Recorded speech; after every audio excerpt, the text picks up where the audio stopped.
dan salam sejahtera bagi kita semua. Baik, Bapak Ibu guru hebat, terima kasih karena pada kesempatan hari ini sudi kiranya di dalam kesibukan segala aktivitas kita dalam pengisian rapor beraktivitas, kita masih diberikan kesempatan untuk berkumpul di hari ini dalam rangka sosialisasi untuk pengembangan budaya positif yang ada di sekolah kita. Pertama-tama saya mengucapkan terima kasih kepada Bapak Ibu guru karena pada kesempatan hari ini kita bisa berkumpul di sini, dan segala puji bagi Allah Subhanahu wa taala karena berkat karunia-Nya juga kita bisa berkumpul dan melakukan aktivitas ini secara bersama. Baik Bapak Ibu sekalian, sebelum kita memulai acara ini, ada baiknya kita melakukan aktivitas doa yang mana semoga apa yang kita peroleh pada hari ini dapat membangunkan kebahagiaan pada diri kita, memberikan kebaikan kepada diri kita, dan kita betul mendoakan seluruh aktivitas serta anak didik kita menjadi orang-orang yang lebih baik. Doa dimulai.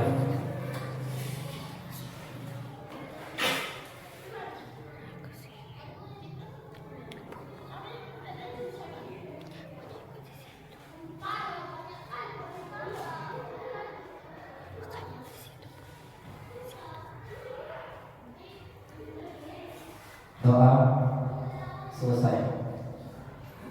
Baik Bapak Ibu sekalian yang saya muliakan, sebelum kita memulai agenda kegiatan kita ini masalah pengembangan tentang budaya positif, telah hadir bersama kita Ibu Kepala Sekolah,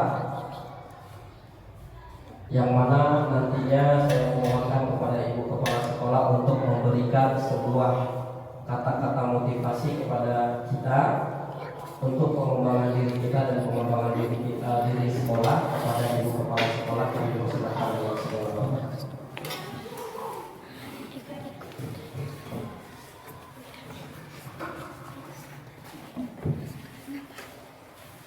Assalamualaikum warahmatullahi wabarakatuh. Selamat pagi kita semuanya, salam sejahtera.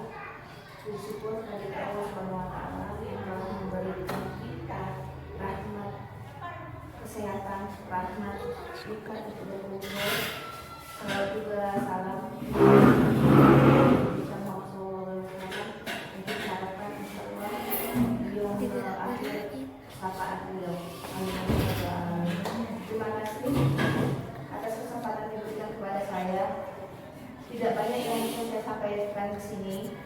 Kalau untuk memberikan motivasi, saya berharap dengan adanya Pak Heri sebagai guru penggerak bisa memberikan imbasan kepada kita semua guru-guru yang ada di sini, dengan pembelajaran yang telah didapat selama masa pelatihan guru penggerak diikhlaskan kepada kita semua, dan kita termotivasi untuk memberikan yang lebih baik dan yang terbaik bagi siswa-siswa kita semuanya.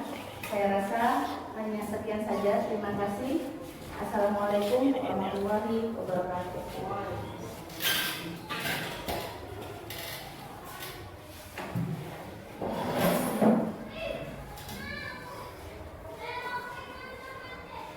Terima kasih saya ucapkan kepada Ibu Kepala Sekolah. Semoga apa yang disampaikan yaitu memberikan pengimbasan kepada guru-guru dan kawan-kawan yang ada di sini semuanya dapat terlaksana dengan baik.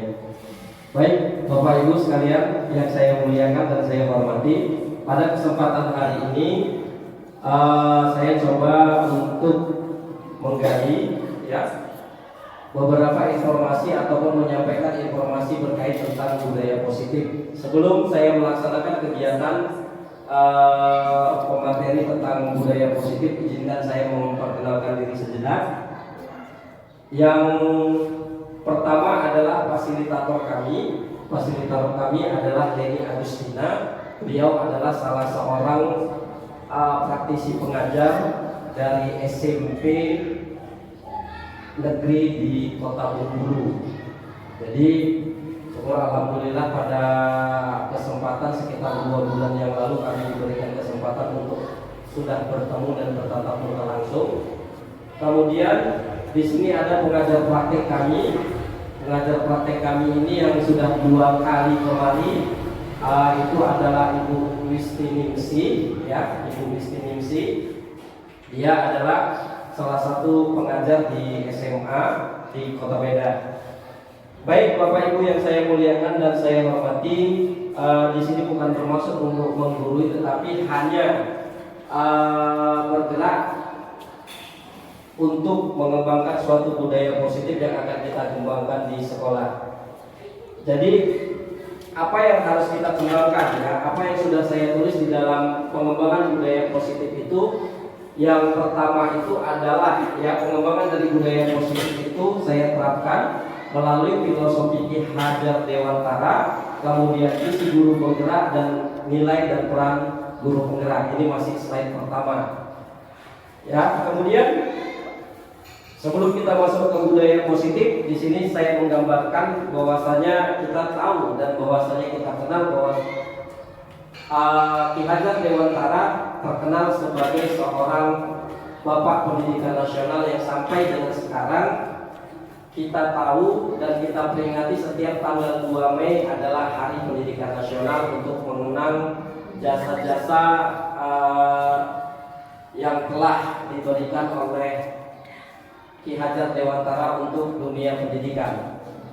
Ki Hajar Dewantara pada masa itu berjuang, ya, bukan mengangkat senjata, tetapi dia mengangkat harkat dan martabat pendidikan melalui taman siswa. Ya, kalau sekarang banyak sekolah-sekolah itu yang kita lihat ada TK, SD, SMP, SMA, SMK dan lain sebagainya sampai dengan universitas.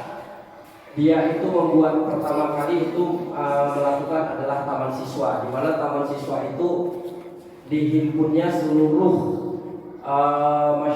masyarakat pemuda-pemuda yang pada saat itu bisa bersekolah, baik laki-laki dan perempuan.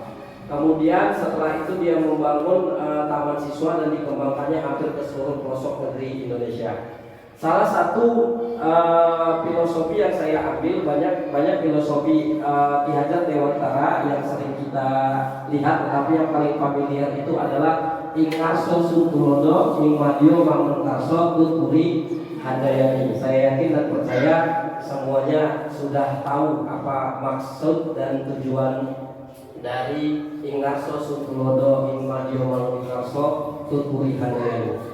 Kemudian filosofi berikutnya berkaitan dengan budaya positif yang saya bawakan adalah pendidikan dan pengajaran merupakan usaha persiapan dan persediaan untuk segala kepentingan hidup manusia, baik dalam hidup bermasyarakat maupun hidup berbudaya dalam arti yang seluas-luasnya. Jadi artinya Bapak Ibu sekalian, pengembangan budaya positif ini bukan hanya berlaku di sekolah, tetapi penerapannya harus kita terapkan atau kita contohkan pertama dari sekolah, ya kan, kemudian dari rumah, ya kan. Tetapi kalau menurut maksud dan tujuannya ini adalah baik dalam hidup bermasyarakat maupun hidup berbudaya dalam arti yang seluas-luasnya. Artinya kalau kita sebagai seorang guru terus mengembangkan budaya positif di sekolah tanpa ada bantuan dari orang di luar sekolah atau keluarga, saya yakin pengembangan budaya positif itu tidak akan pernah berhasil. Ya, sebab ada satu pepatah yang mengatakan bahwasanya rumah adalah madrasah pertama. Jadi artinya rumah kalau tidak mengembangkan sebuah budaya positif yang baik, saya yakin kita sebagai seorang guru pastinya akan kewalahan untuk mengembangkan budaya positif tersebut. Karena seperti itu. Baik, kita lanjut. Di mana budaya positif itu akan saya kembangkan melalui visi guru penggerak atau visi yang sudah saya buat. Ini visi saya buat ini sudah sesuai dengan visi sekolah kita. ya visi sekolah kita, di mana mewujudkan generasi penerus yang berketuhanan Maha Esa, berdaya saing, kreatif, mandiri, serta siap menghadapi era globalisasi. Beberapa waktu yang lalu ada beberapa guru dan siswa yang saya mohonkan untuk mengisi kuesioner, di mana kuesioner tersebut adalah tentang bagaimana perkembangan budaya atau perkembangan yang selama ini saya lakukan di dalam pengembangan selama saya melakukan kegiatan guru penggerak angkatan 10. Di situ banyak komentar-komentar dan ada yang memang membuat jawaban-jawaban yang harus saya siap hadapi. Ya kan, salah satunya adalah visi. Kenapa? Karena di situ ada beberapa rekan guru, beberapa kawan-kawan dari guru yang belum menyatakan bahwasanya saya belum pernah mensosialisasikan visi saya. Jadi artinya visi saya itu memang belum pernah saya sosialisasikan, tetapi di awal tahun ajaran kemarin saya, kepala sekolah, kemudian dibantu dengan Pak Sugi, kami membuat visi yang baru untuk perkembangan atau untuk perubahan profil sekolah yang kita kirim ke dinas untuk tahun ajaran 2023 dan 2024. Makanya ini sudah saya terapkan. Artinya kenapa saya mewujudkan yang pertama, yang berketuhanan Maha Esa, ya kan? Kenapa harus saya berketuhanan yang Maha Esa? Saya yakin dan percaya bahwasanya kalau manusia, yang namanya manusia atau siswa, khususnya guru, kalau tidak berketuhanan yang Maha Esa, ya, saya yakin semuanya tidak akan pernah memiliki suatu adab ataupun perbuatan yang baik. Terkadang dia berketuhanan, tetapi dia masih belum memiliki sebuah akhlak yang baik. Terkadang dia beragama, tetapi dia tidak menjalankan agamanya dengan baik. Makanya kenapa saya timbulkan berketuhanan yang Maha Esa di awal? Kekhawatiran saya ketika banyaknya video-video atau video-video mau dia sekedar nyata ataupun tidak nyata yang menimbulkan semuanya banyaknya kekerasan.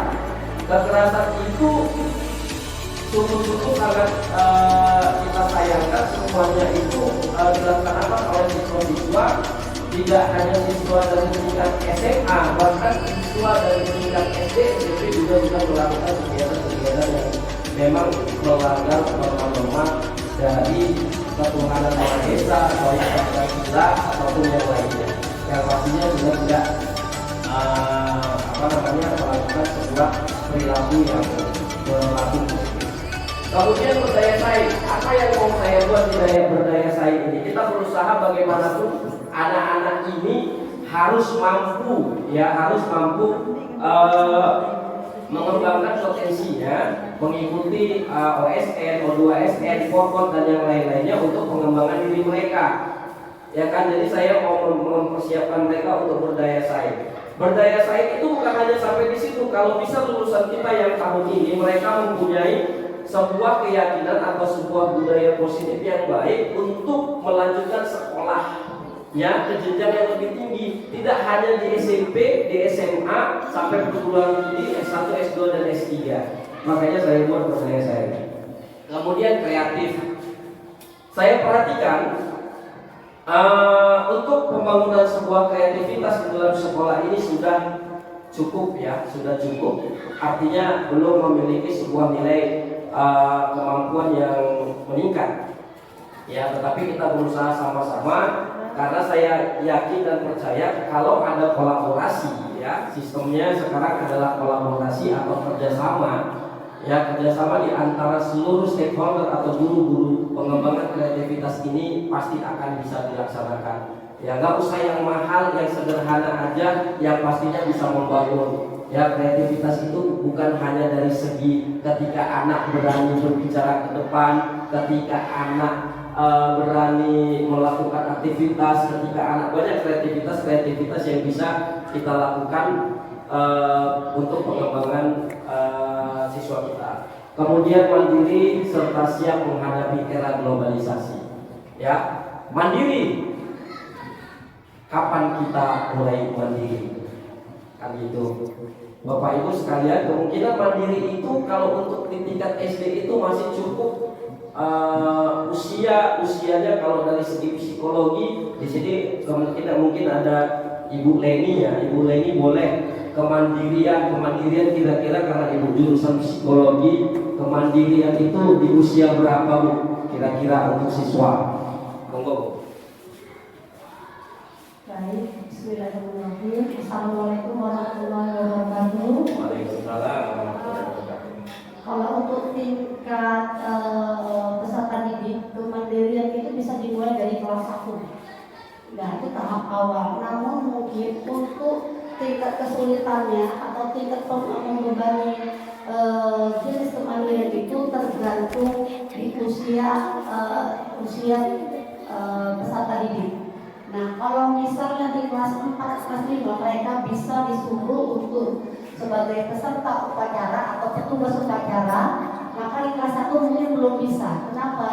Tingkat kemampuan kayak motoriknya, kemampuan mungkin logikanya belum sematang di kelas 4 atau kelas 5. Itu contoh kecil. Karena kita juga ketahui bersama, petugas di sekolah kita pun itu kita belum bisa menanggung jawabannya apa kita serahkan ke kelas yang di bawah kelas 3. Minimal di kelas 4. Baik itu dia membaca teks ataupun dia sebagai petugas upacara yang membawa untuk bendera, penaikan bendera. Menurut saya seperti itu. Tetapi di kelas 1 juga bukan berarti mereka lepas dari tanggung jawab kemandirian. Contohnya mereka belajar mandiri pada saat guru itu ada instruksi memberikan catat. Nah, anak-anak itu kan pasti mengerjakannya secara mandiri, kemudian dan pastinya dengan pendampingan. Itu menurut saya dari sisi psikologis peserta didik tingkat SD. Assalamualaikum warahmatullahi wabarakatuh. Waalaikumsalam warahmatullahi wabarakatuh. Beri tepuk tangan dulu. Baik, Bapak Ibu sekalian, membangun sebuah kemandirian itu saya yakin dan percaya ya, kita sudah mulai daripada sejak dini. Artinya sejak dini itu yang bagaimana? Kalau kita tidak, yang pertama memaksa, ya kan? Habis itu pertama terpaksa, memaksa, terbiasa. Saya yakin kemandirian itu tidak akan timbul. Contoh, salah satu contohnya adalah pengembangan budaya positif yang memang harus kita lakukan setiap hari ya. Bagaimana ketika seorang guru, khususnya guru agama Kristen, yang selalu menata lingkungan ruangan kita ini dengan indah, sehingga ada pohon-pohonnya, sehingga ada bunga-bunganya, penghijauannya dengan baik, kalau tidak dibantu oleh kita, kalau tidak dibantu oleh siswa. Hampir setiap hari saya lihat ibu agama Kristen, ayo nak, ambil itu air, ambil. Itu kan apa? Dipaksa. Ya kan? Setelah dipaksa, terpaksalah mereka melakukan. Setelah dipaksa, terpaksa, habis itu saya yakin mereka akan terbiasa melakukan sesuatu hal yang baik. Jadi daripada ibu agama Kristen nanti terus marah-marah sama kami, udahlah ambil air, ya kan? Jadi artinya sistem itu yang mungkin pengembangannya bisa kita lakukan pada saat ini. Tetapi apakah harus seperti itu? Kan tidak. Tetapi prosesnya melalui sebuah tahapan-tahapan yang melakukan sebuah aktivitas baik. Kemudian menghadapi era globalisasi. Era globalisasi ini mungkin sudah kita kenal dari sekitar 3, 4 atau 5 tahun yang lalu. Kenapa saya bilang era globalisasi? Bapak Ibu sekalian, di zaman kita mungkin boleh disebutkan cita-cita yang tidak ada di zaman kita, boleh. Siapa kira-kira? Ibu Sumi? Cita-cita yang tidak pernah kita sebutkan ketika kita ditanya oleh seorang guru pada masa kita. Terima kasih kepada Pak Heri. Ini sebelum adanya era globalisasi, ya. Artinya di masa kita, Bu? Iya. Di masa kita, iya benar. Ketika masa sekolah, ketika seorang guru bertanya kepada kita, apa cita-citanya nak? Karena kita sudah besar. Benar.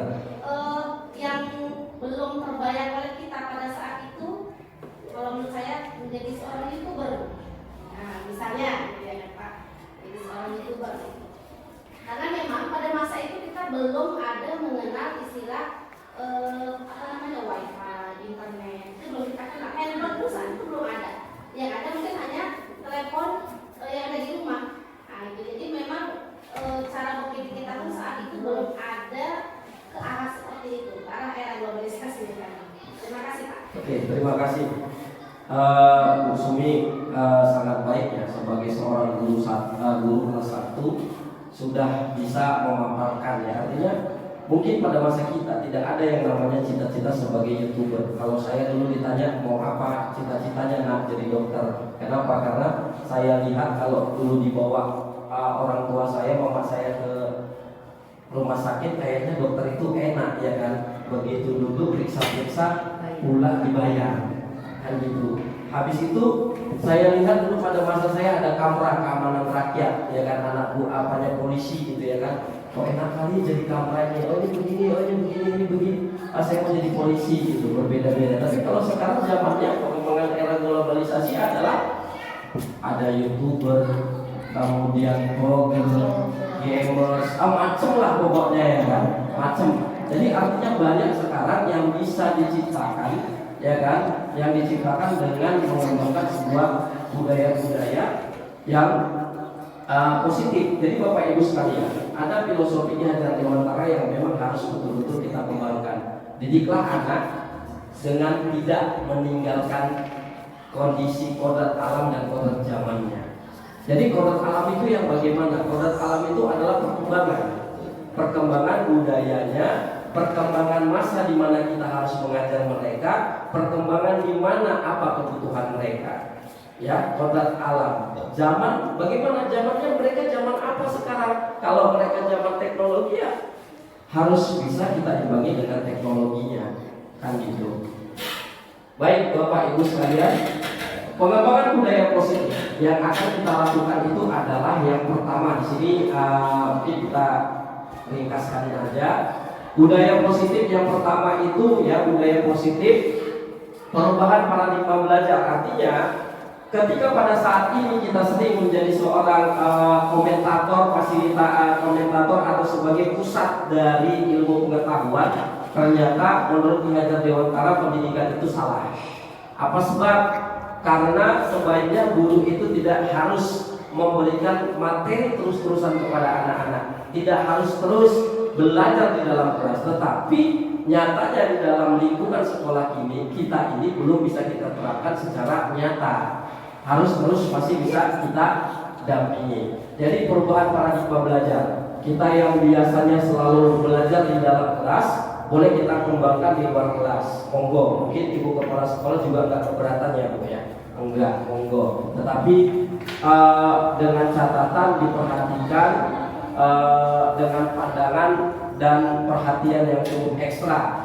Kemudian dari budaya positif itu nantinya akan berkembang menjadi sebuah disiplin positif.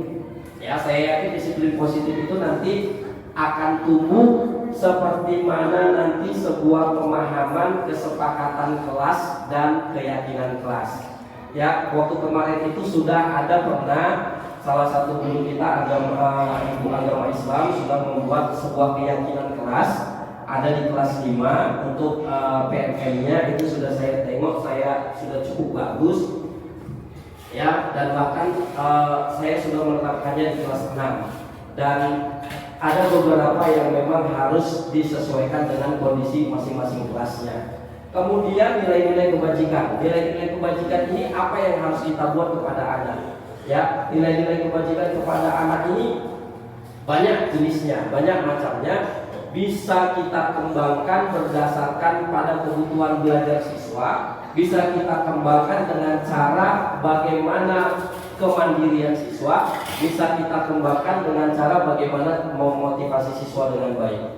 Ya, jadi artinya semua itu harus kita laksanakan, tidak harus jadi, tetapi paling tidak merancangnya terlebih dahulu, kemudian melakukannya menjadi sebuah produk jadi. Kemudian kebutuhan dasar manusia. Kebutuhan dasar manusia inilah yang agak mengembangkannya agak sulit. Apa sebab? Ya, kebutuhan dasar manusia. Ini nanti ada pemaparan di slide berikutnya. Kebutuhan dasar manusia itu artinya setiap kebutuhan yang nanti dituliskan sesuai dengan kemampuan kita. Apakah kebutuhan dasar kita itu sudah terpenuhi sebagai seorang manusia atau belum, dan bagaimana cara menghadapinya. Kemudian motivasi perilaku manusia, artinya segala motivasi yang diberikan baik secara internal maupun eksternal yang sifatnya untuk membangun perilaku positif. Kemudian posisi kontrol guru. Posisi kontrol guru ini biasanya dilakukan ketika guru sedang menghadapi seorang siswa yang melanggar keyakinan atau peraturan sekolah. Keyakinan atau peraturan sekolah. Kemudian jadilah dia nanti keyakinan kelas. Kemudian baru adalah segitiga restitusi. Segitiga restitusi ini adalah ada kaitannya dengan kebutuhan dasar manusia, posisi kontrol guru dan keyakinan kelas. Karena segitiga restitusi ini digunakan untuk melakukan atau mencari fakta kebenaran segala sesuatu tentang tingkah siswa yang sudah dilakukannya di sekolah. Beberapa waktu yang lalu saya sudah melakukan dialog segitiga restitusi. Yang pertama saya panggil siswa kelas 4 yang bernama Robin tentang kalau dia belajar itu selalu tidak mau diganggu, dia harus belajar itu sendiri. Kalau diganggu dia marah kan gitu. Kemudian segitiga restitusi itu juga sudah saya panggil. Yang kedua itu adalah siswa kita yang pertama Saskia, yang dalam seminggu itu bisa 2 atau 3 kali tidak hadir. Ya seperti itu. Untuk video berikut apanya nanti akan saya tunjukkan di lain hari. Jadi sebenarnya apa sih disiplin positif itu ya? Disiplin positif itu adalah sebuah bentuk penerapan tanpa harus melakukan kekerasan. Sepakat nggak ibu, bapak ibu? Disiplin positif. Memang sih tadi artinya yang pertama apa? Yang pertama memaksa, habis itu terpaksa, yang kedua jadi terbiasa, iya kan? Itu mengembangkan sebuah disiplin positif. Kemudian mengajarkan setiap anak rasa bertanggung jawab terhadap segala tindakan dan perilaku yang telah dibuatnya. Ya, mengajarkan setiap anak rasa bertanggung jawab terhadap segala tindakan dan perilaku yang telah dibuatnya. Artinya ketika dia merasa bersalah, Pak saya salah. Ya, Pak, saya melakukan ini, Bu, saya melakukan ini. Dia berani bertanggung jawab untuk melakukan kesalahannya, membuktikan kesalahannya. Kemudian mengajarkan terhadap anak konsekuensi apabila mereka melakukan kesalahan. Ya. Kemudian melakukan sebuah komunikasi baik untuk sebuah perubahan yang baik. Jadi artinya ketika kita sudah mengembangkan disiplin positif ini, tidak hanya di sekolah, mungkin di pajak kita juga perlu disiplin positif. Ya kan ibu-ibu ya, di pajak. Karena saya pernah membuat satu pertanyaan. Pertanyaannya begini, pertanyaan dari LMS saya gini, tentang pengembangan budaya positif di dalam di masyarakat di dunia, kan gitu. Bagaimana pengembangan budaya positif menurut Anda? Kan gitu. Kalau saya bilang, bagaimana jika dunia sudah terpenuhi dengan budaya positif? Ya, saya pastinya kalau ada pertanyaan begitu akan saya kasih respon yang baik. Ya kan? Saya kasih respon yang baik. Jadi, apakah sekarang kita sudah menikmati 100% perkembangan budaya positif itu, di mana pada saat ini masih kita takut akan keluar di malam hari seperti era tahun 90-an yang lalu? Pasti saya yakin gak berani. Ya, saya yakin gak berani. Ya kan, kenapa saya yakin gak berani? Nanti takut begal. Ya kan Bu ya, takut begal. Kenapa? Karena sudah tidak adanya disiplin positif. Polisi lebih banyak lagi penjahatnya. Kan kayak situ. Karena apa? Karena kita tidak tahu di sekitar kita, di lingkungan kita banyak orang-orang yang melakukan aktivitas di luar daripada nalar kita. Artinya kita sudah berbuat baik terhadap dia, bisa saja dia juga tidak akan pernah menganggap kebaikan kita itu menjadi sebuah kebaikan yang nyata. Baik, Bapak Ibu sekalian, ini yang tadi saya bacakan 5 posisi kontrol guru terhadap murid. Teori kontrol Dr. William Glasser. Ya. Teori kontrol Dr. William Glasser, 5 posisi kontrol guru terhadap murid. Yang pertama, penghukum. Siapa ini orangnya? yang saya tahu itu orangnya yang sering menghukum, ya kan? Yang sering menghukum, yang sering marah-marah, tapi nggak apa-apa karena itu manusiawi. Ya kan Bapak Ibu, manusiawi. Kenapa saya bilang manusiawi? Namanya kita harus mau menempatkan diri kita di posisi yang mana. Kita pertama menghukum, boleh. Membuat merasa bersalah, boleh. Teman, boleh. Pemantau, boleh. Yang kelima, manajer, boleh. 5 posisi kontrol guru terhadap murid. Ya, nanti baru di sini, dari sini pengembangannya kemana? Setelah kita sudah mau buat ke bawahnya, kita mau pilih yang mana? Ya, kira-kira posisi manajer itu yang di mana? Kira-kira posisi manajer itu yang di mana? Ya, siapakah yang cocok jadi manajer dalam posisi kontrol guru? Apakah kepala sekolah? Ya, apakah kepala sekolah? Apakah saya selaku CIP?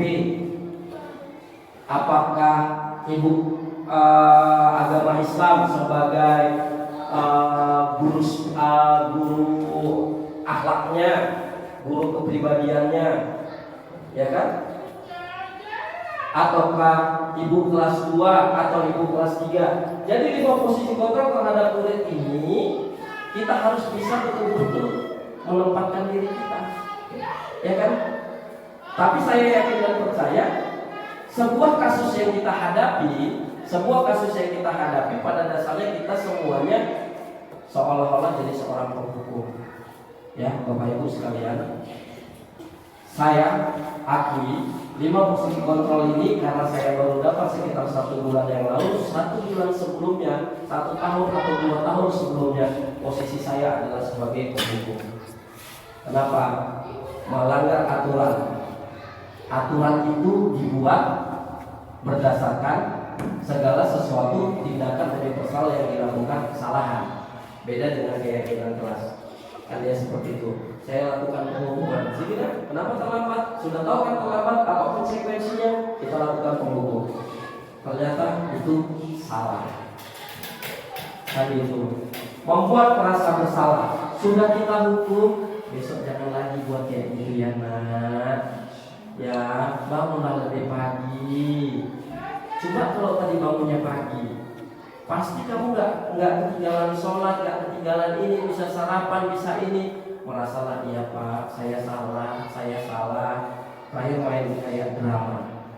Ya kan, kemudian teman diajak ngobrol, kenapa terlambat nak? Ada apa masalahnya? Kok bisa begitu kan? Baru yang tampak adalah pemantau. Dia lihat aja di meja piket ada anak terlambat, dilihatin aja. Ya kan? Dilihatin aja. Nggak ditegur, nggak dilaksanakan, nggak diapain. Tapi nanti setelah ada 2, 3 atau 4 kali dia kembali ke mana? Dia hukum. Ini udah Bapak mati, dia udah 3 kali terlambat. Apa lagi konsekuensinya? Baru manajer. Manajer ini yang paling enak. Kenapa saya bilang paling enak? Manajer itu sifatnya adalah seorang yang mengambil keputusan.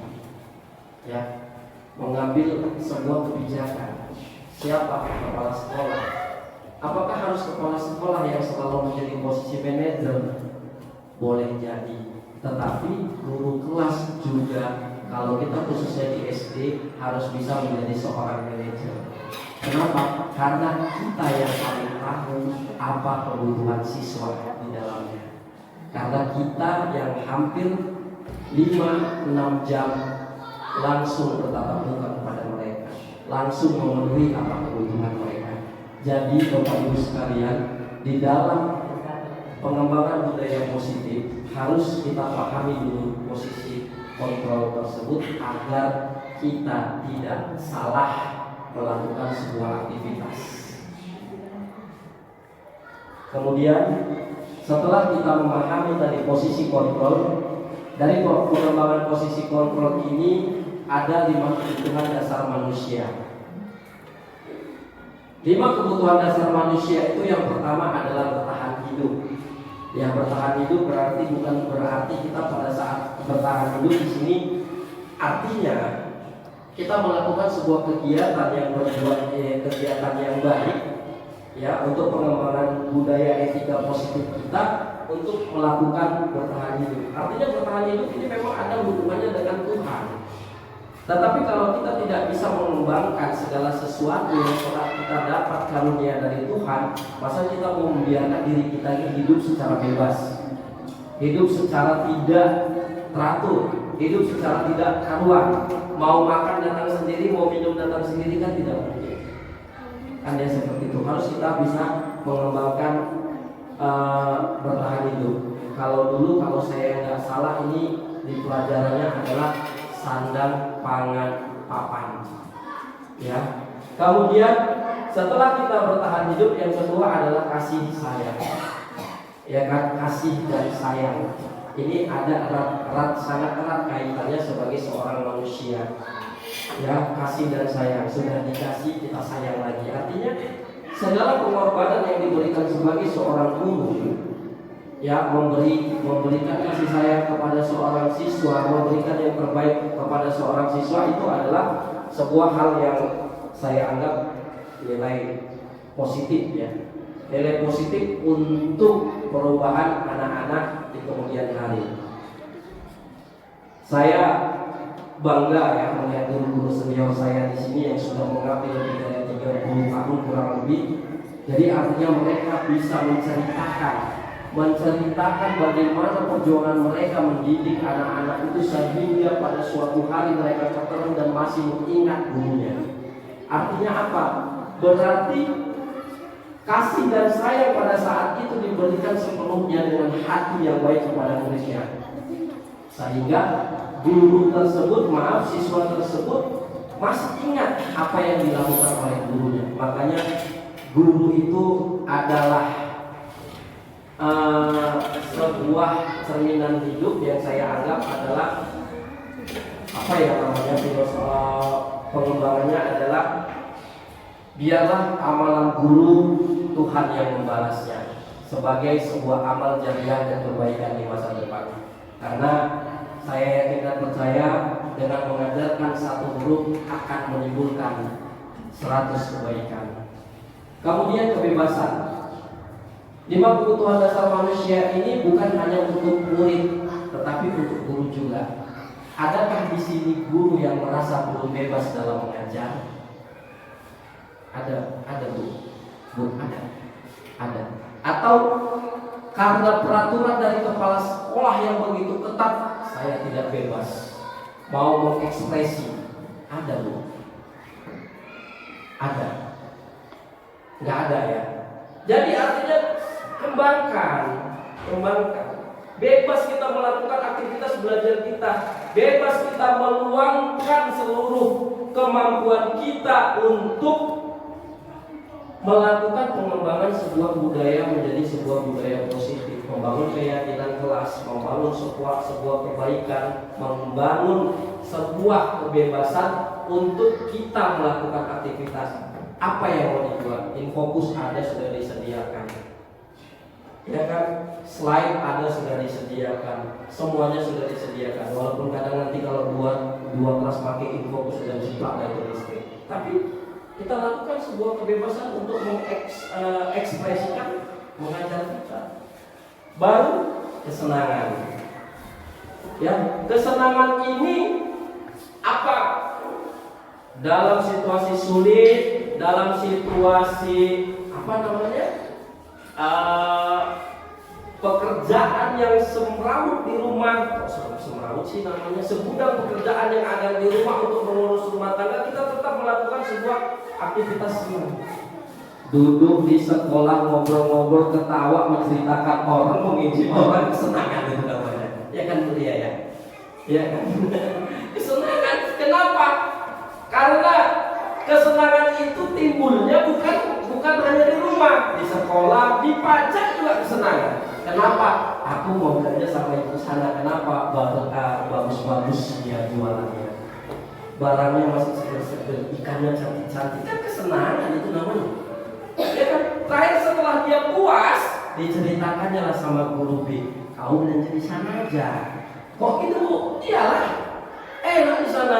ikannya cantik-cantik, bagus-bagus. Aku udah puluhan tahun dari tempat dia. Itulah nilai dari sebuah kepuasan, kesenangan hati. Baru adalah penguasaan. Penguasaan ini yang cukup sangat luas. Penguasaan ini banyak maknanya. Kenapa? Penguasaan ini bisa berkaitan dengan kebutuhan dari segi pengembangan, penguasaan kelas, kolaborasi sesama, aktivitas mengembangkan diri dan yang lain-lain sebagainya. Jadi 5 kebutuhan dasar manusia ini adalah suatu hal pokok yang harus kita miliki. Jadi kira-kira kalaulah pada saat ini kita tidak memiliki satu konsep, misalnya kesenangan, kira-kira apalah yang terjadi gitu. Kira-kira ada yang mau menyampaikan pendapat? Dari 5 kebutuhan dasar sini yang 4 gak ada gitu. Boleh siapa? Kesenangan. Bu Rizka kayaknya dari tadi saya lihat. Bu Neni tolong namanya Bu Neni minta tadi sama Bu Rizka. Iya, Bu Rizka kayaknya semangat kali ini ya. Silakan Bu Rizka.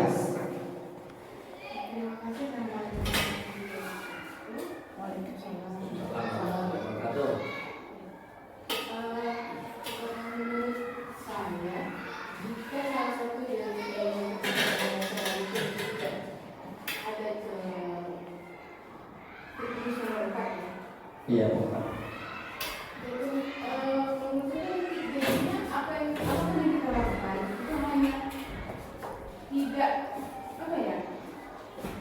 Tidak ada kepuasan dalam diri kita masing-masing. Maksudnya baik itu kita memberikan sesuatu ke orang lain juga, kita nggak akan merasa puas bahwa kok kayaknya itu beban untuk saya. Terus dan itu tadi merasa terbebani, tidak ada keikhlasan dalam hati, dan juga menjadi apa yang saya sampaikan itu tidak bisa sampaikan. Jadi artinya kalau 5 kebutuhan dasar manusia ini tidak lengkap, kayaknya makan itu tidak ada rasa asam garamnya ya Bu ya. Betul ya. Karena kalau kepanjangan, kenyambungan tadi, kalau kita lebarkan ini nanti sampai dia kebutuhan untuk yang namanya manusiawi. Ini ada lagi di modulnya, cuma saya singkat aja, cukup yang 5 ini. Karena ada nanti kebutuhan untuk jasmani dan rohani, kemudian untuk penempatan dari berpakaiannya dan yang lain. Jadi kalau tidak ada kesenangan dalam sini, ini kita tutup pakai kesenangan. Ya mungkin hampa ya. Kenapa? Mau bidi-bidi nggak boleh, mau makan-makan kasih. Jadi di mana? Di rumah aja gitu ya. Karena saya pernah melihat sebuah film ya, trailer. Saya tidak melihat langsung filmnya itu. Mungkin 5 kebutuhan dasar manusia itu dia itu kepingin itu menjadi orang yang banyak duitnya. Seorang gadis desa yang cantik ya, yang pokoknya cantik kali lah pada saat itu di zamannya. Jadi dia berusaha bagaimana mencari seorang pria kaya, tampan yang mau menjadi suaminya. Setelah dia dapat, ternyata saking cantiknya wanita itu tadi, dibuatkan sebuah bingkai di rumah, ya di atas mendekati plafon rumah.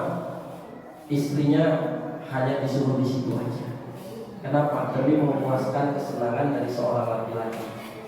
Apakah yang didapat seorang perempuan? Kesenangan, iya. Kesenangan apa? Kesenangan dia bisa mau melakukan sesuatu. Dia mau makan, makanan itu datang sendiri. Mau minum, datang sendiri. Mau ganti baju, bajunya ada sendiri. Ya kan? Itu kesenangannya. Tetapi setelah 1, 2, atau 3 tahun yang berlanjut, dia merasa kok aku jadi manusia bodoh ya. punya duit banyak, punya suami tampan, kaya raya, aku nggak boleh kemana-mana, di sini terus. Jadi dibuat sebuah pajangan, dia tidak boleh kemana-mana. Jadi inilah dia 5 kebutuhan dasar manusia yang harus kita penuhi. Tidak hanya untuk guru, untuk siswa juga harus kita kembangkan. Apa sebab? Kalau guru tidak memenuhi yang ini tadi, saya yakin tidak bisa kita kembangkan kepada murid. Kan itu bertahan hidup. Kenapa? Pasti kita akan mengajarkan kepada anak kita tentang bagaimana cara bertahan hidup, bagaimana cara mengembangkan kebaikan di dalam pendidikan. Kemudian kasih sayang, kebebasan, kesenangan dan penguasaan, khususnya di penguasaan dan kasih sayang. Ya, karena anak yang biasanya cenderung banyak saya lihat seperti mohon maaf Daniel itu memiliki sebuah kesenangan yang amat sangat, ya artinya karena di setiap waktu dia itu terus bermain dan bermain, memiliki sebuah kebebasan, tetapi dia tidak memiliki sebuah penguasaan tentang ilmu. Tapi kalau untuk motorik, wah saya lihat Daniel itu baik, ya motorik berarti gerak. Karena saya lihat kalau senam dia goyangannya mantap, ada suruh membuat ngangkat nyiram bunga dia semangat. Artinya ini yang harus kita kembangkan. Baik Bapak Ibu sekalian, sedikit lagi ini nanti akan sama-sama kita buat bahwasanya keyakinan kelas itu adalah menumbuhkan ketertiban murid dalam membuat suatu aturan yang mengembangkan disiplin diri. Ya, membangun sebuah keyakinan kelas. Kapan kita membuat sebuah keyakinan kelas? Insya Allah nanti akan kita buat di awal pembelajaran. Ya, keyakinan kelas. Bolehkah kita seragamkan antara kelas 1 dengan kelas 6? Boleh. Tetapi dengan catatan kita lihat kebutuhannya. Keyakinan kelas itu berbeda dengan peraturan kelas, peraturan sekolah. Peraturan itu biasanya dibuat berdasarkan sumber-sumber atau yang kita lihat sebagai tolak ukur sebuah pelanggaran. Makanya ada pepatah dibilang peraturan itu dibuat untuk dilanggar. Tetapi kalau keyakinan itu ada yang sifatnya universal antara manusia dengan Tuhan. Yakinkah kamu bisa melakukan ini? Yakinkah kamu? Karena kita ada hubungan antara kita dengan yang universal. Sebabnya adalah antara diri kita dengan Tuhan.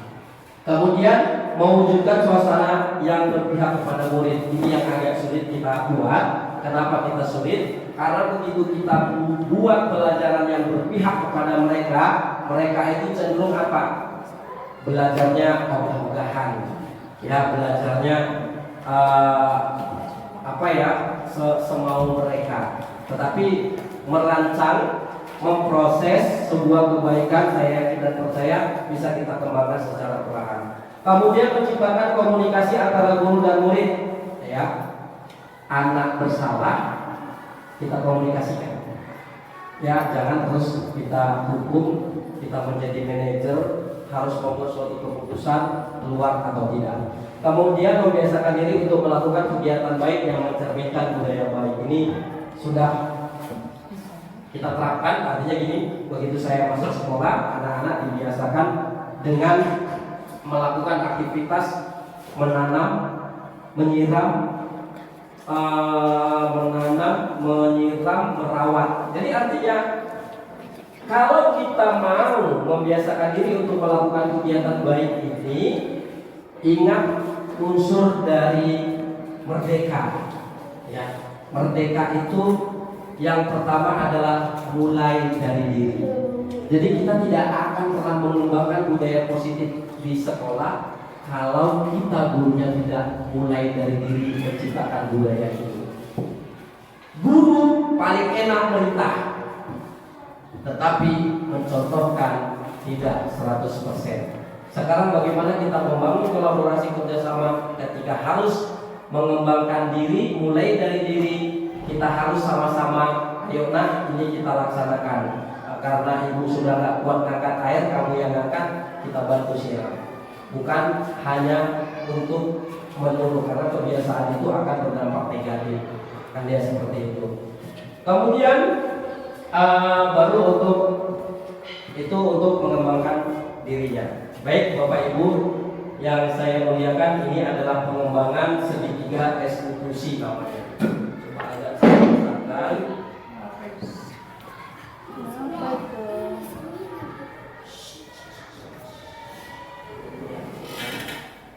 Jadi inilah yang disebut dengan segitiga restitusi yang tadi, ya, yang terakhir segitiga restitusi.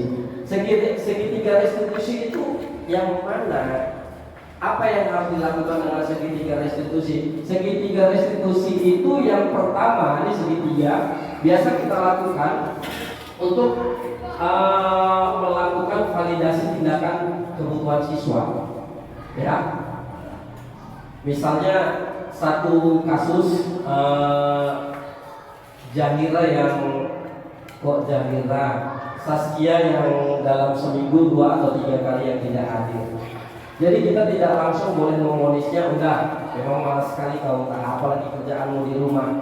Ya artinya kita langsung ke posisi penghukum. Ternyata itu tidak baik dalam dunia pendidikan. Sama halnya sebagai kita sebagai seorang tua, saya yakin dan percaya ketika ada anak salah, kita harus cari tahu dulu kenapa kamu marah, kenapa harus menangis, kok diganggu aja sih bang, janganlah adiknya diganggu, ya itu ya bu. Ya. Jadi artinya segitiga restitusi itu yang pertama adalah menstabilkan identitas. Apa yang dimaksud dengan menstabilkan identitas? Ditanya dulu, Saskia, kenapa tidak hadir? Apa masalahnya? Kok bisa tidak hadir? Masa seminggu itu hampir 2 atau 3 kali tidak hadir? Kemana? Ngapain? Pasti dia akan memberikan sebuah pernyataan yang memang dianggap dia itu ya gaya bahasanya, mimiknya kan kita bisa lihat. Jadi kita buat dia dulu berproses mungkin sebagai teman atau merasa bersalah atau yang lainnya. Silahkan, monggo dari yang 5 kebutuhan dasar tadi. Kemudian setelah dia mengidentifikasi, sudah diinformasikannya, Pak, saya kemarin sakit Pak. Oh ya kemarin sakit. Kalau yang lalu sakit juga, Masa setiap minggu sakit? Enggak Pak, sebenarnya saya di rumah capek istirahat. Kan gitu. Kok itu ya dan lain sebagainya. Baru setelah kita menstabilkan identitas, baru kita validasi kebutuhannya. Ya. Setelah dia menginformasikan, oh saya sakit. Berarti kan kita sebagai seorang orang tua kalau anak itu sakit apa yang kita buat? Ayo nak udah berobat, udah dimakan obatnya, sudah sarapan dan yang lain-lain. Ya kan? Jadi adalah cara yang lebih efektif untuk mendapatkan apa yang kamu butuhkan. Baru kita membangun menanyakan keyakinan. Menanyakan keyakinan itu ada kaitannya dengan keyakinan kelas tadi. Kamu tahu enggak bahwasanya yang kamu lakukan itu adalah salah? Tahu Pak misalnya. Yang mana? Disiplin Pak. Jadi kalau disiplin, konsekuensi disiplin apa? Saya harus diskorsing Pak 4 hari nggak boleh sekolah misalnya. Karena kan dari sebuah keyakinan akan tumbuh sebuah peraturan. Baru setelah itu kamu ingin menjadi orang seperti apa, baru dikuatkan, dimotivasi. Setelah kita membangun keyakinan kelasnya, kita tanyakan keyakinan kelasnya, menanyakan keyakinannya, baru kita motivasi anak tersebut, ya, motivasi siswa yang sedang melakukan kesalahan tersebut menjadi sebuah pernyataan membangun sebuah motivasi yang baik. Kemudian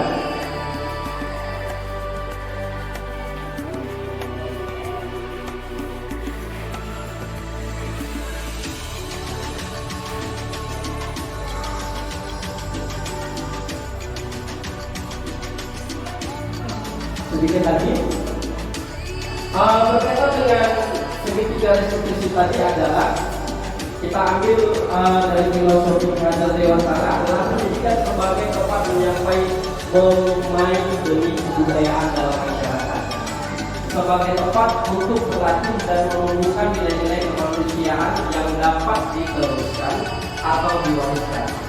Yayasan Dewantara percaya bahwa untuk menciptakan manusia Indonesia yang beradab, maka pendidikan menjadi salah satu kunci utama untuk mencapainya.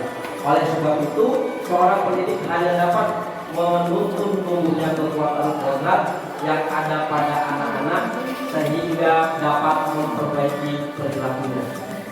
Jadi filosofinya Dewantara ini seperti seorang petani, nggak usah kita ngomong seorang petani, gitu loh, yang seorang ibu rumah tangga atau seorang yang gemar menanam, ya pasti dia kalau menanam cabai pasti akan yang dihasilkan adalah cabai.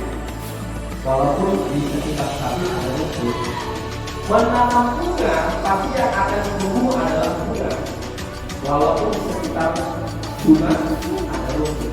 Jadi artinya seorang guru itu tidak boleh, artinya tidak bisa menuntut anak harus bisa, kau harus seperti ini atau kakak harus seperti ini. Nggak bisa, nggak boleh. Apa sebab? Karena tugas seorang guru itu adalah menumbuhkan nilai kemanusiaan, menuntun, bukan menjadikan. Sebab yang menjadikan itu adalah Tuhan. Yang menjadikan anak-anak itu, yang menjadikan kita sekarang sebagai seorang guru itu adalah Tuhan. Ya kan? Jadi artinya kita harus menuntun tumbuhnya kekuatan kodrat yang ada pada anak sehingga dapat memperbaiki perilakunya. Tugas kita hanya memotivasi untuk memperbaiki perilakunya.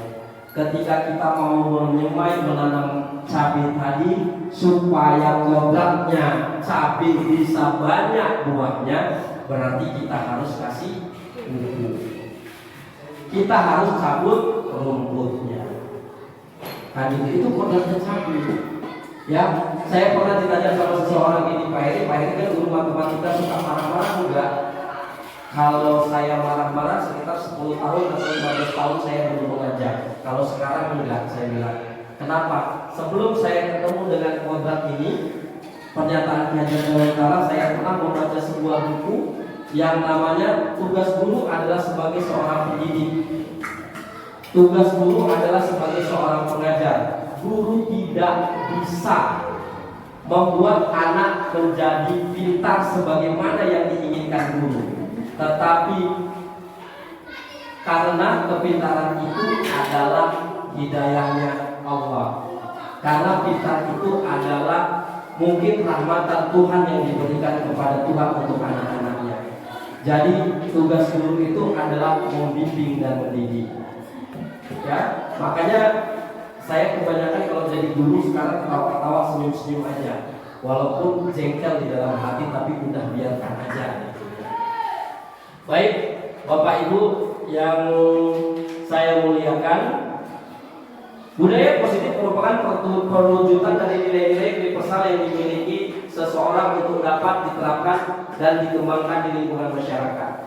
Agar budaya positif di sekolah penerapannya terwujud dari visi sekolah yang mengandung nilai-nilai kebajikan sesuai dengan tujuan pendidikan nasional yang diharapkan.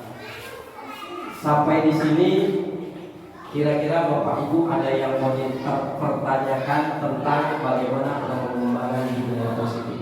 Mohon dipersilakan.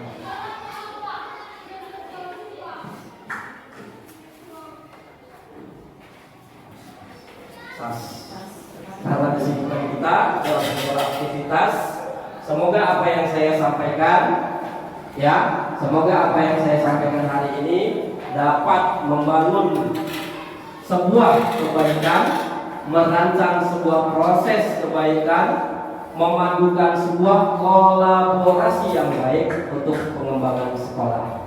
Demikian pemaparan saya hari ini tentang budaya positif. Lebih dan kurang saya mohon maaf. Billahi taufiq wal hidayah. Assalamualaikum warahmatullahi wabarakatuh dan selamat pagi.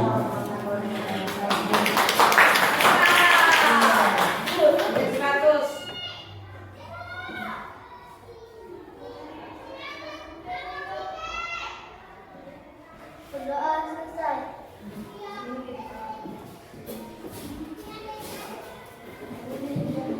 Baik. Baik. Terima kasih Bang Radit sudah membawakan doa pada hari ini. Baik anak-anak Bapak, pada kesempatan hari ini kita akan mengulas tentang keyakinan kelas yang pernah kita buat. Ya, keyakinan kelas yang kita pernah buat. Apakah keyakinan kelas yang kita buat ini sudah terjalani dengan baik? Sudah? Belum? Ada yang bilang sudah, ada yang bilang belum. Kenapa? Yang bilang sudah tadi apa alasannya? Apa alasannya? Sampai bilang sudah. Tunjuk-tunjukkan. Kenapa? Apa? Yang bilang belum di mana? Di bagian mananya? Hah? Iya, baik. Sebelum kita beralih ke hari ini tadi Bapak lihat, nih ya, ini salah satu kesepakatan kelas kita membangun setiap pagi ada senyum, sedih dan marah. Tadi ada yang sedang marah. Fitri, kenapa Kak Fitri marah? Kenapa Kak Fitri marah? Ini pasti tadi pagi ada yang gangguin Fitri. Ya, ya Kak Fitri. Atau tadi di rumah karena kesiangan bangun nggak sholat dimarahi. Jadi pada udah sampai ke sekolah enggak jadi enggak mood, bahasa gaulnya bad mood, ya kan, bukan Batman, bad mood, enggak enak hati ya Kak Fitri. Iya. Bilang aja nggak apa-apa, bilang aja. Senyum ya. Bilang aja. Nggak tahu. Oke. Kalau seandainya senyum, menangis dan marah, ya kan? Kira-kira dari keyakinan kelas yang sudah kita buat ini, yang mana yang kita? Keyakinan kelas kita ada disiplin, mengerjakan tugas tepat waktu, tidak berbicara kotor, bersikap sopan, saling peduli dan menghargai, menjaga kebersihan dan keindahan kelas. Ini tadi kita masuk, kita ini. Kira-kira keyakinan kelas mana yang kita bangun? Yang mana? Disiplin, bersikap, disiplin, atau bersikap sopan? Bersikap sopan. Kalau disiplin berarti kita tepat waktu tadi masuknya, ya kan? Jam berapa kita bel? 7.30. Siapa yang datangnya tadi 7.30? Enggak ada. Kamu datang 7.30 tadi? Ya, Marvin. Ya, disiplin itu adalah salah satu pengembangan kemandirian, seperti yang Bapak tadi sampaikan. Kenapa? Kalau kita tidak mandiri dengan mengikuti waktu yang kita buat, maka tidak akan terjadi disiplin diri. Ya, kemudian bersikap sopan, masuk, menunjukkan emosi yang pada saat ini kita bentuk, salam gurunya, duduk, sopan, santun, senyum, itu adalah termasuk dari bersikap sopan. Apalagi contoh dari pengembangan bersikap sopan, ya, membangun budaya positif. Apa itu budaya positif? Nanti kita lihat. Ya, bersikap sopan. Bersikap sopan di dalam kelas apa? Hormati guru. Terus hormati gurumu, sayangi temanmu, itulah tandanya kau murid budiman. Karena kita nggak ada di sini budiman, berarti hormati gurumu, sayangi temanmu, itulah tandanya kau murid hebat, cerdas, baik. Masa nggak pernah dengar lagu kayak gitu di YouTube? Nggak pernah. Jadi kalau nengok HP apa yang dikerjain? Oke, keyakinan kelas, budaya positif, HP. Positif apa negatif? Positif. Di mana positifnya? Negatif. Positif. Ini kita tambah boleh. Positif di mana positifnya? HP di mana positifnya?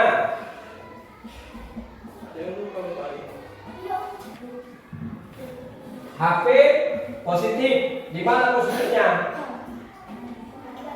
Nggak ada. HP positif. Jadi boleh kita nanti tambahkan di sini di dalam keyakinan kelas membangun HP positif. Di mana positifnya? Mencari penjawaban lah. Negatif. Mengerjakan PR menggunakan HP. Mengerjakan PR pakai HP. Ini negatif.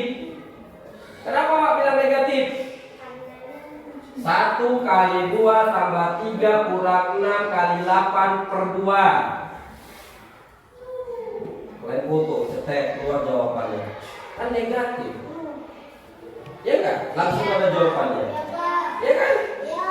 Tapi HP itu bisa menjadi positif ketika mencari materi pembelajaran. Benar nggak? Nah, nanti bisa kita tambah di sini. Ya kan? Disiplin tadi sudah tahu, datang tepat waktu, kemudian berpakaian sesuai dengan jadwal. Ya kan, kalau hari ini upacara bendera hari Senin, nanti ini kemudian bersikap sopan, ramah, tamah, selalu menyapa temannya, ya kan, terus apa namanya berbagi makanan termasuk bersikap sopan nggak? Mintalah makananmu gitu, Hah? Enggak, kenapa? Tadi dibilang pelit, Hah? Enggak ya? Berbagi makanan boleh, tetapi dia jangan terlalu maksudnya jangan terlalu rakus, tuh dibilangnya rakus. Mengerjakan tugas tepat waktu itu benar. Salah satunya itu tadi kita boleh mengerjakan tugas itu dengan menggunakan HP karena kita butuh referensi, ya, butuh referensi atau media pelajaran yang banyak. Pak, kami pakai HP di rumah karena di sekolah tidak dibolehin. Ya benar, karena kan masih SD. HP itu tidak ada lagi tanggung jawab sama kalian. Mengerjakan PR di rumah boleh nggak pakai HP? Boleh, apabila di dalam tugas, ya di dalam tugas itu, di dalam PR itu tidak ada materinya di buku. Contoh gini, waktu kita belajar ANBK, ini kan kelas ya, kelas 5 kan ANBK. ANBK itu semua materinya berkaitan dengan literasi, ya kan, soal-soal yang apa namanya soalnya panjang kali. Sementara buku untuk ANBK itu kita di perpustakaan sangat sedikit, ya kan, untuk membahas itu. Boleh kami belajar lewat HP? Boleh, silakan. Makanya waktu itu diajarkan, oh ini jika seperti ini jawab soalnya, ini jawabannya. Jika seperti ini jawabannya, soalnya ini jawabannya. Begitulah kemarin kita laksanakan, ya karena ya, oke. Itu mengerjakan tugas tepat waktu. Sekarang saling peduli dan menghargai itu tadi. Saling peduli dan menghargai. Woi, kita uangnya 1000 kenapa? Aku belum lapar. Beli roti. Boleh nggak? Boleh. Bagi makanan boleh. Yang nggak boleh itu adalah merampas makanan, mencuri makanan. Itu tidak boleh. Ya kan? Jadi kalau kamu sudah peduli sama temanmu, berarti kamu sama dengan menghargai temanmu. Kamu sudah peduli, ya, sudah peduli, sudah sayang, ya kan? Berarti kamu juga dalam kategori sudah menghargai. Coba tunjukkan salah satu lagi contoh dari keyakinan kelas kita ini tentang menghargai di dalam kelas. Ayo, selain yang Bapak bilang tadi. Yo. Menghargai di dalam kelas. Apa dia kira-kira salah satu contohnya lagi? Apa nak? Kan tadi udah Bapak bilang, menghargai teman itu termasuk adalah peduli, berbagi makanan, kasih pinjem pulpen, kasih pinjem pensil. Pak, saya nggak punya pulpen, masa nggak punya pulpen minta sama bapaknya, udahlah terpaksa bapaknya kasih duit 2.000, sana pergi beli pulpen, ya kan? Sana pergi beli buku kalau nggak punya buku, tapi nggak apa-apa, bapaknya ikhlas, ya gurunya ikhlas untuk memberikan segala sesuatu yang terbaik. Kenapa? Kalau bapak tidak peduli sama kalian, bagaimana kalian mau membangun kepedulian di antara sama kalian? Ya kan? Pak Heri aja dipinjemin pulpen nggak dikasih, Pak Heri pelit. Kan gitu nanti jadinya. Pak, bapak nyuruh kami peduli.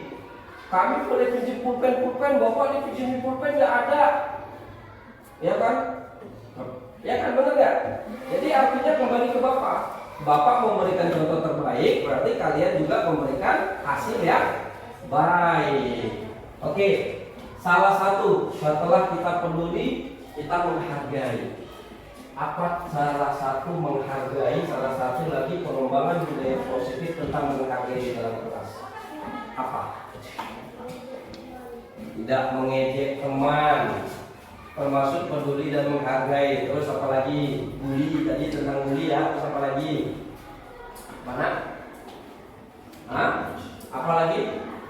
Yang paling sekarang berdampak, yang paling sekarang dekat sama kalian adalah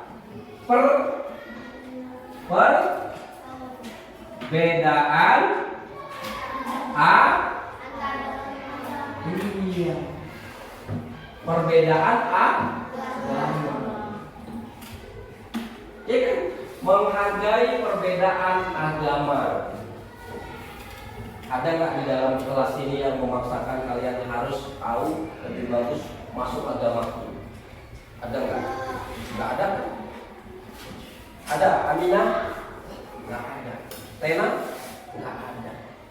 Jadi artinya di dalam peduli itu dan menghargai timbul yang paling dekat sama kita ada menghargai perbedaan agama.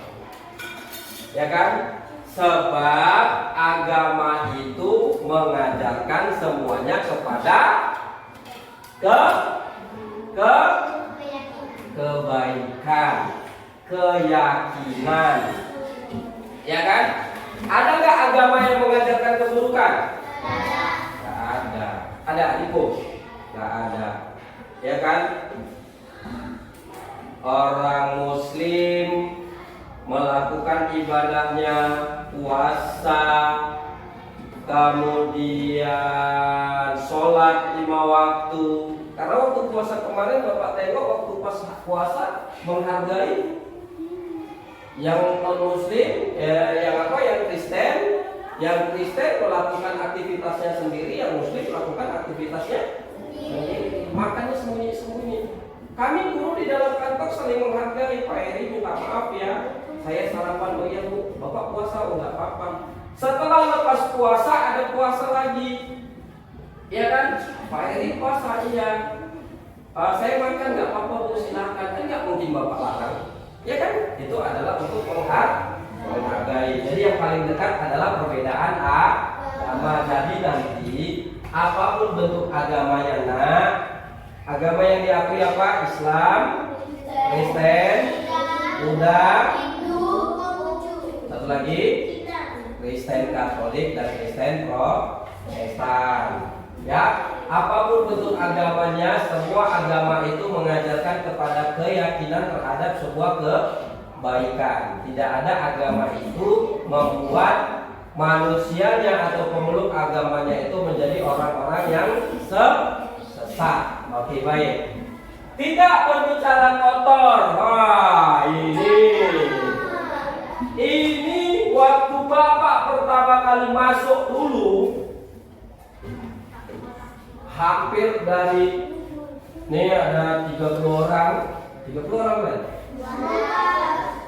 Ada 20 orang, ya kan? Yang bercakap kotor tuh 40 orang. Kok gitu Pak? Karena dari mulut kalian itu bisa 1 atau 2 atau 3 kali mengatakan kata-kata kotor. Kalau yang mengatakan kotor 10, 3 kali 10 udah berapa? Udah 30. Kalau 4 kali udah 40. Ya kan?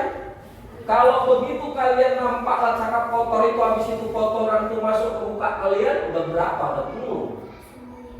Ya kan? Jadi sekarang tidak berbicara kotor ini sudah mulai sedikit Bapak dengar.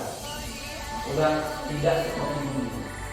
Kalau dulu pagi, siang, sore Bapak dengar main bola, mau pulang, ya kan? Yang berteriak kayak yang satu di gunung, yang satu di hutan. Ya kan? Teriak-teriak, ngomongnya kotor, nggak baik. Kan sekarang Bapak lihat persentasenya sudah kecil. Artinya apa? Sudah mulai belajar bahwasanya perbuatan mencela atau kata-kata kotor itu tidak baik. Siapa di sini yang masih mereka kata kotor yang namanya Bapak masuklah ke Bapak? Apa? Coba kamu ini? Ah? Ini. Jadi artinya tidak boleh lagi ya Mira ya. Mira. Padahal tadi Mira datang tersenyum. Begitu dibilang seperti dengar ya nak. Mengatakan sebuah hal yang seperti itu tidak baik untuk kesehatan. Ya kan? Tidak baik juga untuk diri sendiri. Kenapa? Nanti menjadi suatu kebiasaan yang buruk. Oke. Nah, ini ya. Yang terakhir adalah menjaga kebersihan dan keindahan. Nah, lihat nih, masih sudah indah. Ada benderanya udah 17 Agustus yang lalu sampai 17 Agustus lainnya enggak? Ini enggak ada. Ini nanti mau dipakai lagi sampai tahun 2025 ya. Tapi sayang kalian nggak ditinggal juga. Mau pindah sih mulai kesel. Kalau saya makanya nanti Bapak bilang nanti kalau suka bicara kotor nggak usah naik kelas. Tapi kan kami harus ini Selasa hari Rabu kami nanti rapat Bapak bilang Bu dan kalau ada yang suka bicara kotor kita tinggal ngomong aja. Kan? Mau nggak? Nggak mau kan? Mau. Oke, menjaga kebersihan keindahan kelas ini dijaga. Bapak tengok awet. Semua kelas Bapak tengok awet. Artinya anak-anak Bapak SD 431 ini sudah tangannya sudah mulai menjahit. Tapi masih ada beberapa tangan yang Bapak tengok masih menjahit. Di mana? Itu di masalah bunga tadi. Ya kan? Juga Bapak itu yang Bapak sayang itu yang kelas 6 itu yang besar begini, yang umurnya itu ini, asal udah lewat, pandangnya buat koyak lah bunga itu tadi. Iya kan? Padahal Bapak sayang kali sama bunga itu. Bapak tengok cantik bunganya ya kan? Jadi menjaga kebersihan dan keindahan kelas itu ya itu tadi. Bunga ini sudah ditanam, Bapak tengok hijau-hijau semua. Cantik-cantik karena pas dia mataharinya masuk, ya kan? Dirawat, dijaga. Caranya macam mana? Ini kan medianya air kan? Berarti nanti kalau airnya kurang diisi. Kalau ada apa namanya? Larvanya, jentik-jentik nyamuknya dibuang. Berarti harus diganti. Ya kan? Ruangan setiap hari disapu.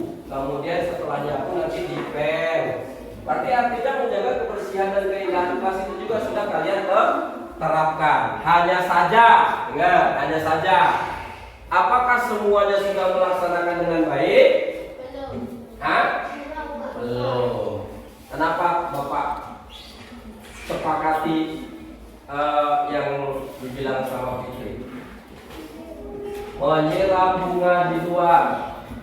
Yang sering Bapak lihat adalah siapa? Jahira, Riko, si Ridho, tukang angkat airnya. Tapi nggak apa-apa, artinya kalau yang lain-lain itu kan harus mau gitu. Maksudnya jangan segala sesuatunya itu harus dikasih hadiah baru dijalankan. Nanti tidak terjadi membangun sebuah kemandirian. Oke, baik. Jadi setelah kalian tahu yang seperti ini, perhatikan dulu. Setelah kalian tahu yang disiplin, bersikap sopan, mengerjakan tugas, tidak bicara kotor, saling peduli, dan menghargai, menjaga kebersihan dan keindahan kelas, akan terjadi suasana yang mana nanti akan kita kembangkan menjadi sebuah budaya positif di dalam sekolah. Tahu budaya? Apa itu budaya? Kalau kita belajar budaya itu apa? Ya, keragaman budaya. Budaya itu adalah keragaman budaya, terus apa? Suku budaya, seni budaya, ya kan? Artinya budaya ini adalah segala sesuatu yang tidak boleh kita tinggalkan, ya kan?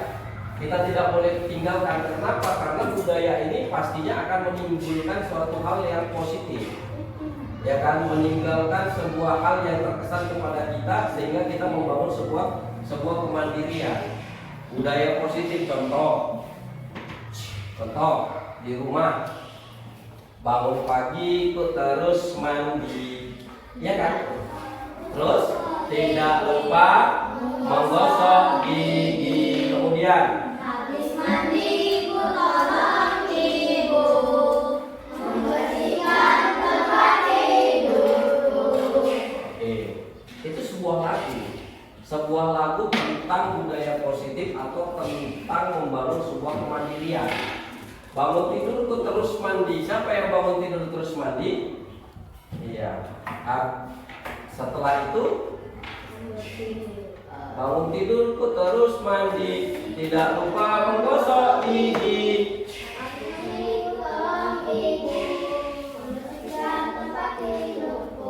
Itu adalah lagu yang membangun sebuah kemandirian. Siapa yang tadi pagi tambah salam, cium, bagus. Karena apa? Ketika kita melakukan aktivitas membangun sebuah kemandirian, akan terjadi sesuatu hal yang baik, ya kan? Mungkin itu aja yang Bapak dapat sampaikan tentang membangun sebuah keyakinan kelas menjadi sebuah budaya positif untuk kita, ya, untuk kita pribadi. Sebab kalau kita tidak mulai dari diri kita untuk melakukan sebuah pengembangan positif, maka kita tidak akan merasa nyaman, tidak akan merasa suka, atau tidak akan merasa betah di dalam suatu lingkungan, khususnya pada saat kita belajar. 1-2 pertanyaan. Oke. Kira-kira jika kalian hadir ke sekolah, tetapi dari sepanjang masuk gerbang sampai dia menuju kelas, kalian dilihat gini aja, betah nggak di sekolah? Enggak ya, serem, ya kan? Sekolahnya serem. Mau nggak sekolah di sini? Assalamualaikum warahmatullahi wabarakatuh. Selamat pagi, salam sejahtera bagi kita semua. Yang saya muliakan ibu-ibu kepala sekolah sekomplek Pakit, yang saya muliakan bapak ibu guru sekomplek Pakit, yang saya hormati dan saya sayangi, dan juga saya muliakan adalah anak-anak kami satu komplek Pakit, yang mana nantinya akan menggantikan kedudukan dan posisi bapak ibu yang ada di sini. Pertama-tama yang paling utama, marilah kita panjatkan puji syukur kita kehadirat Allah Tuhan yang Maha Esa, karena pada kesempatan hari ini, di pagi ini, di tanggal 10 Juli yang mana nantinya akan diberikan di sore nanti diberikan surat pengumuman kelulusan untuk abang-abang kalian di kelas 6. Jadi kita tetap diberikan kesehatan, kesempurnaan, rezeki oleh Tuhan Yang Maha Esa sehingga kita dapat masih berdiri di sini dengan kokoh dan tegak untuk menghadapi paparan sinar matahari yang begitu sejuk di hati. Kemudian salawat merangkaikan salam kita hadiahkan kepada junjungan kita Nabi besar Muhammad SAW, karena beliau khususnya untuk umat muslim, beliaulah yang membawa kita dari zaman jahiliyah menuju zaman yang pada saat ini kita bisa nikmati ya, menjadi zaman yang baik, kemudian zaman yang penuh dengan teknologi canggih. Anak-anak kami yang Bapak muliakan, abang dan kakak calon penerus bangsa, tidak banyak yang ingin Bapak sampaikan dalam pertemuan kita hari ini. Yang pertama berkaitan dengan Pancasila, yaitu sila pertama. Apa bunyinya? Apa bunyinya? Ketuhanan Yang Maha Esa. Apa sih ketuhanan Yang Maha Esa itu? Apa? Di undang-undang tadi dikatakan ada bacaannya ketuhanan Yang Maha Esa. Di Pancasila disebutkan ada ketuhanan Yang Maha Esa. Di janji siswa tadi di awal ada ketuhanan Yang Maha Esa. Apa sih maksudnya? Ayo apa? Hah? Ayo, jangan kaku-kaku, sebutkan. Ayo, apa itu ketuhanan Yang Maha Esa? Hah? Apa? Oke, saya ganti sedikit. Apa fungsi agama pada kita? Ayo, apa fungsi agama pada kita? Apa fungsi agama pada diri manusia? Ayo cepat angkat tangan. Angkat tangan. Nanti ada yang mencatat namanya, Bapak kasih hadiah. Ayo. Bapak hitung sampai 5. 1, 2, 3, 4, 5. Hadiah enggak jadi. Ada yang jawab? Ayo, apa fungsi agama? Apa fungsi agama? Ya. Apa? Apa? Enggak tahu. Pak, Silakan. mengatur kehidupan. Hah? Mengatur Mengatur. Mengatur apa? hidup kita. Apakah apa, Bang? Mengatur hidup kita. Mengatur hidup kita. Fungsi agama mengatur hidup kita. Salah apa benar? Salah. Ya, ayo yang betul yang mana? Ayo cepat. Pancasila satu ketuhanan Yang Maha Esa. Apa fungsinya? Diam. Apa fungsi agama? Mengatur. Salah. Kok salah? Hah?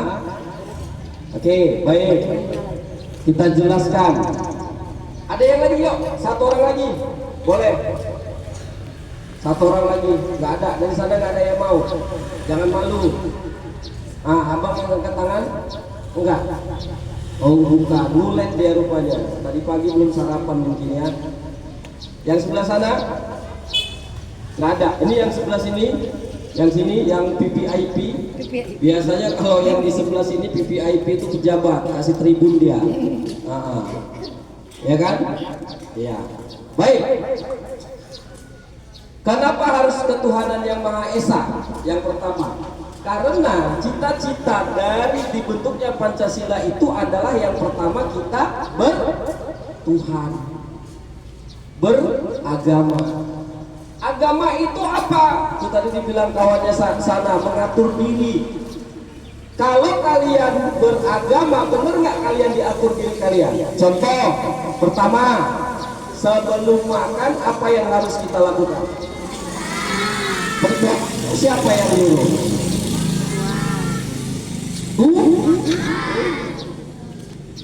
Ya kan? Yang mengajarkan Tuhan. Apalagi misalnya mau belajar setiap hari sebelum belajar kita melakukan doa. Siapa yang nyuruh? Iya kan? Berarti artinya berketuhanan yang Maha Esa itu adalah segala sesuatu yang diatur untuk kebaikan manusia, kebaikan diri. Mau jadi orang hebat nah, siapa yang mau jadi tentara, jadi polisi, jadi guru? Cepet angkat tangannya lah, angkat tangan nggak bayar kok. Jajan nanti di depan baru bayar. Siapa yang mau jadi tentara? 1, 2, 3, 7 orang. Yang mau itu 8. Yang mau jadi polisi, 300 orang. Yang mau jadi guru 200 orang. Ya kan? Yang mau jadi-jadian. Ada? Iya, ada yang mau jadi-jadian. Iya. Jadi dokter, ada? Jadi YouTuber. Oh, ada yang mau jadi YouTuber. Ya kan? Mau jadi pengusaha. Ada. Banyak kali lah cita-citanya. Yang sana tadi mau jadi dokter, semuanya mau. Jadi artinya, dengar, kalau kalian mau menjadikan sesuatu impian atau cita-cita kalian itu dari yang Bapak sebutkan tadi satu persatu, apa yang harus dilakukan? Apa yang harus dilakukan? Belajar. Jadi belajar itu, itu abang-abang di sana yang agak kepanasan. Dengar, belajar itu supaya kalian tidak jenuh, libatkan sama Tuhan. Ya Tuhan, aku hari ini mau belajar. Kasih aku kesempatan ya Tuhan, biar ilmu ini kuperoleh dengan baik. Jangan nanti kamu disuruh belajar udah capek kamu nangis. Ada yang seperti itu. Udah belajar capek nangis. Udah lama nggak mau lagi lah belajar. Capek kali. Ada? Nggak ada? Malu. Bu, ada nggak kayak gitu bu anak-anak kita bu, bapak? Ada. Malu. Ya. Setelah kita nanti membangun ketaatan atau ketuhanan kita Maha Esa di dalam diri kita, tumbuhlah nanti secara langsung, secara otomatis itu adalah sebuah kemandirian. Apa tuh mandiri? Apa mandiri? Boleh hidup dengan apa tadi nak? Nggak ada, tadi ada sebelah sini mandiri. Mandiri itu bukan mandi sendiri. Ya? Apa itu mandiri? Hidup tanpa bantuan, hidup sendiri, berarti kamu di hutan. Ya kan? Mandiri itu berarti kamu sudah melakukan kebiasaan-kebiasaan itu secara sendiri teratur tanpa harus dibantu orang lain secara keseluruhannya. Ya, kok gitu Pak? Contoh ya, mau pergi ke kamar mandi, ke toilet, mau buang air besar, karena pakunya yang naruh orang besar nggak nyampe, celananya berserak semua. Perlu bantuan orang lain nggak? Perlu, Pak, Bu, celananya nggak sampai gantunginya, ya kan? Iya. Kemudian Bapak lihat di dalam kelas ini, di teras-teras yang di sebelah sana itu banyak semuanya bunga. Harus disiram. Iya. Kalau kita tidak membangun kemandirian untuk menyiram bunga itu, berarti gurunya tiap hari menyuruh ya. Iya. Kemandirian. Di dalam belajar kita memiliki sebuah kemandirian yang baik, ya kan? Ya, salah satu contohnya apa kalau kemandirian belajar di dalam kelas? Apa contohnya? Apa?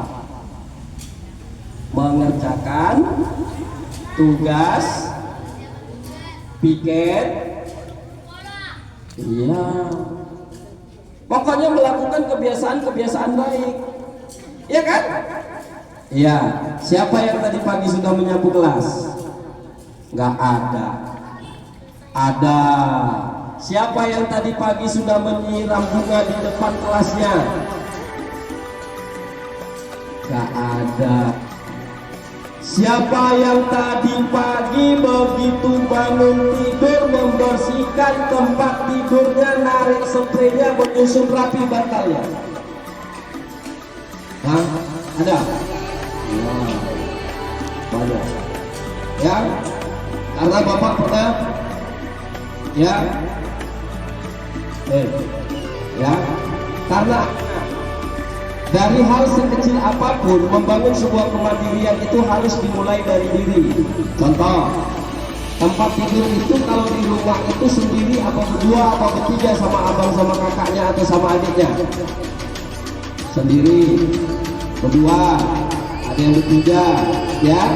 Jadi kalau kalian mau hidup tertib, mau hidup disiplin, yang pertama kali harus dilakukan adalah bangun tidur, bersihkan tempat tidur, habis itu mandi, terus sarapan, terus supaya membangun kemandirian yang baik. Baru memberikan salam kepada orang tua, mohon izin kepada orang tua, Mak, Pak, hari ini awak sekolah, doakan awak menjadi orang yang baik. Mendoakan cita-cita saya menjadi ya tercapai. Jadi artinya segala sesuatu, ingat nak, tanamkan disiplin diri kepada diri kalian, libatkan segala sesuatu itu kepada ketuhanan yang Maha Esa agar terjadi sebuah kemandirian yang baik. Satu lagi, bully. Apa tuh bully? Hah? Iya, bully itu mengejek. Bully itu bahasa apa sih? Hah? Apa bully? Bully itu benda apa makanan? Benda. Kalau bully benda berarti yang tadi pagi dimainkan di situ yang bulan kecil-kecil tuh ya? Hah? Iya, mantap. Itu namanya bully G. Kalau bully B, B-U-L-L-Y, ya kan? Bahasa gaulnya adalah ngenyek, atau ngejek. Ngenyek itu bahasa gaulnya, ngejek. Ini sering kali Bapak lihat, mau di sini, mau di sono, sering Bapak lihat, ya. Diawali dari main. Aku ecek-ecek aja ya Pak, tapi tersinggung dia sama aku. Jadi ku hantam lah dia. Nah, tengok itu, baru dibilang, ya kan? Ecek-ecek aja ku Pak. Sengaja ku ginikan. Rupanya dia nggak terima. Dipukulnya ku balik. Nggak terima ku Pak, ku pukul balik. Udah berantem. Terakhir gurunya naik tanduknya. Marah gurunya. Nah, baru kental. Ya kan? Ya apa enggak? Iya. Jadi kalau seandainya kalian tidak mau diganggu orang, kuncinya jangan suka mengganggu orang. Kalau kalian tidak mau mengejek orang, jangan suka mengejek orang. Diam itu adalah apa itu bahasanya? Diam itu adalah emas. Ya. Siapa yang mau dapat emas? Ada yang mau dapat emas? Ada. Makanya dia lebih. Selamat pagi. Iya. Belakangan hari ini Bapak sering lihat Robin kalau di kelas banyak marah-marah, ya kan, pada saat mengerjakan tugas. Itu kenapa? Karena Pak, saya diganggu. diganggu. Apa yang mereka ganggu rupanya? Mereka lihat tugas saya. Mereka melihat itu mencontek atau minta kasih tahu? Minta kontek. Minta contek. Kenapa nggak Robin kasih? Kan mencontek itu bagus. Karena Pak, mereka kalau dikasih sekali jadi bergantung sama aku. Berarti mencontek itu tidak bagus. Tidak bagus. Tetapi kalau kita mengajari mereka seperti Bapak mengajari kalian itu bagus kan? Bagus. Mungkin mereka mau bertanya, ini apa jawabannya, gitu enggak? Iya, mereka mau bertanya jawaban atau mau menyalin jawaban. Menyalin jawaban. Jadi Robin merasa tidak nyaman dengan hal itu, gitu ya. Tidak nyaman dengan hal itu. Jadi pernah Bapak lihat di suatu ketika Bapak meninggalkan kelas sebentar untuk pergi ke kamar mandi dan kalian saya tinggalkan tugas. Robin memukul, ya kan? Si Martin. Kenapa dipukul?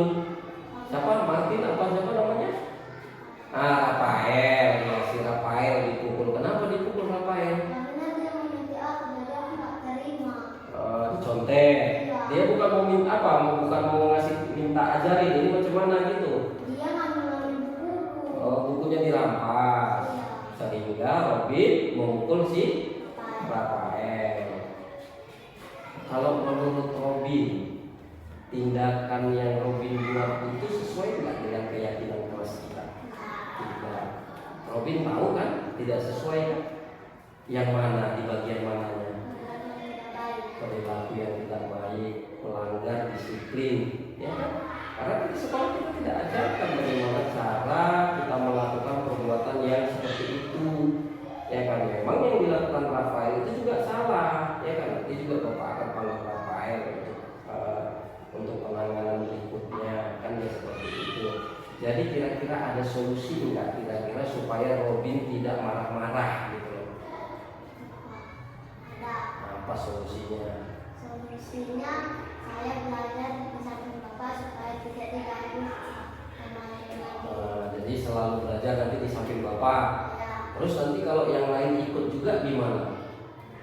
saya pun pergi juga, kalau mereka di depan aku belakang. Berarti kan artinya Robin memiliki solusi untuk menjaga dirinya, ya kan? Robin memiliki solusi untuk bagaimana supaya tidak diganggu, kan ya seperti itu. Jadi Bapak harapkan Robin itu tidak perlu lagi memukul seperti itu. Kalau seandainya memang Robin tidak nyaman dengan keadaan mereka, Robin cukup bilang sama Bapak, Pak, mereka mengganggu saya. Pak, mereka ini melakukan tindakan yang saya tidak suka.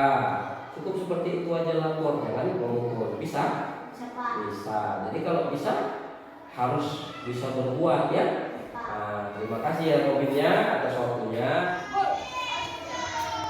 Allahu Akbar.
Kesempatan hidup